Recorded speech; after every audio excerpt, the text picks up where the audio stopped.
This video is going to show you how to change the default password on your Raspberry Pi.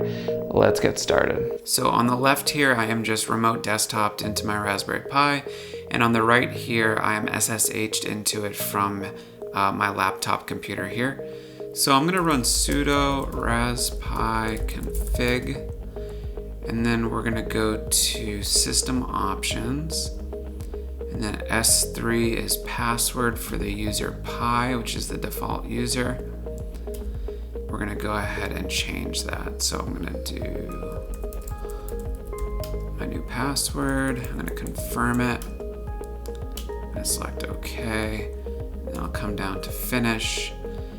And then if we want to test it, we could do, I think we could do sudo reboot now. So we're going to reboot our Raspberry Pi.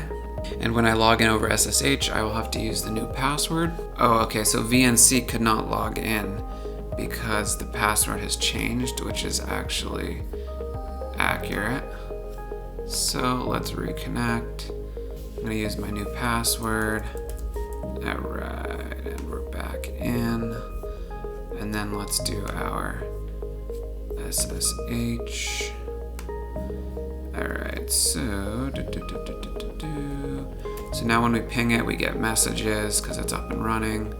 Ping doesn't require a password, it's a public protocol, but SSH does. So I'm gonna use my new password, bingo. And I can just prove that I am in here by creating a file.